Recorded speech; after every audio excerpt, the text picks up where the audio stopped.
meet me anywhere. There is no greater bond than friendship. Aside family, there is no greater bond than friendship. But even some friends become family through commitment. I told someone that a very good friend equals a brother. Not all brothers are blood, and not all bloods are brothers. It is through friendship that we are gathered here today like this and celebrating unity through bond. Bond binds, hatred divides, love unites, envy kills. I would like to tell a few personal stories about myself and life in general. Whatever good thing your friend does, be his number one fan. If what your friend knows how to do best is clapping, be his number one fan at clapping. If what your friend knows how to do best is coughing, be his number one fan at coughing. The truth is, whatever good thing your friend does, your support as the number one person plays a very big role on his progress to success. It motivates him, encourages him to become better at whatever he's doing. Be the number one fan at whatever good thing your friend is doing. I am not a motivational speaker or I'm here to advise anybody, but I just want to say what I feel. The number one thing that I feel is that know when to be done with toxic friends. As a person, know when to be done with toxic friends. The friends that doesn't add anything positive to your life or change you, just quit. It's not the numbers of friends that matter, but the quality of these friends. My dad get connection, my dad get connection. It's not through toxic friends.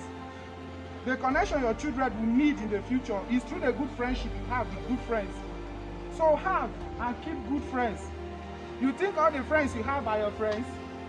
Let me give us one assignment for the year. Stop checking up on them first. Stop testing first. Stop calling first. Stop visiting first. Stop chatting up first. And you will know those who return the energy you have been giving for being a friend to them and them not to you. The number two thing that I feel, the best gift that the universe have is not the sun, it's not the moon, it's not the stars. But the best gift that the universe have is women.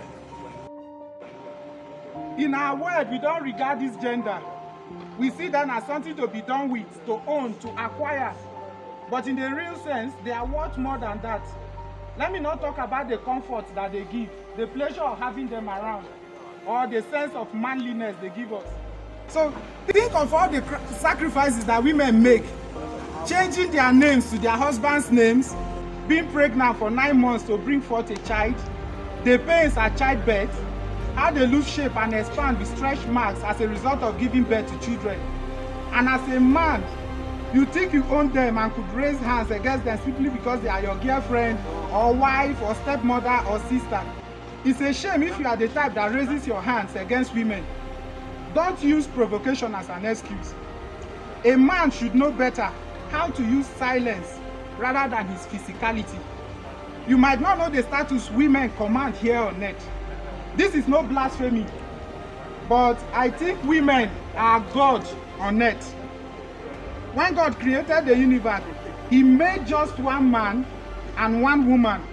But look around the world today. How many numbers do we have? This is possible through women. Procreation, God created, but women procreate. After you live here today, call a woman and simply just say thank you. Be it your mother, sister, or stepsister, stepmother, because they deserve it. And if you have ever raised your hands against a woman before, find your way around it and say sorry. Last 2 years during the pandemic that the world went on lockdown, I don't know about those of us that are here, but I freaked out that the world was coming to an end. I started confessing my sins every night. I started doing the things I liked so much because I don't want to die with any regret that I missed the things that I loved most. I called friends and talked with them every day because I feared it might be my last. I sanitized my hands every minute and even wore my face mask to sleep. What I'm trying to say is that if we can keep God very close and wear him about like we wore our face masks then, and carry God to use every day like we used hand sanitizers then, the world will be a better place for us to live in. Lastly, while I was still in secondary school, there was this guy that usually comes out from the bishop house to pass through our school, and my class was next to the bishop house. He was somehow not well mentally, so we didn't regard him as anything but just mad. I was shocked when one day while he was passing, he came into our class. There was no teacher in the class then, and he said he wanted to advise us, young people. I was like, how can a madman advise normal people like us? But the advice he gave has been the best advice anyone has ever given to me. He simply said, the best legacy is not pride, but humility. I can never forget the advice because, of course, what can make our world go round is humility. Whatever status you attain, please try and be humble. Whether as a husband or a wife or a boyfriend or girlfriend, a boss at the office, an elder brother or sister, just be humble. I told someone that I must try to be very humble with people because when I die, it will be people that will gather to bury me. I must try to be very humble because when I die, it will be people that will gather to bury me. I would like to end with some words. 1, the worst thing you can ever do to yourself is to beg twice. Don't ever beg twice. Don't do it. Give yourself some dignity. Be kind and be humble to people that you meet here on earth, because no one knows what the afterlife looks like.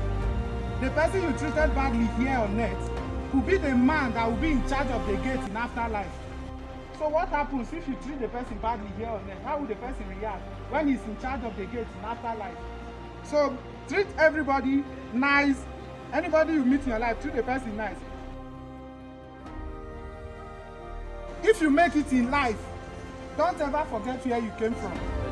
Your family, your friends, and your neighborhood. I want to urge all of us to live free. Live free. Be happy.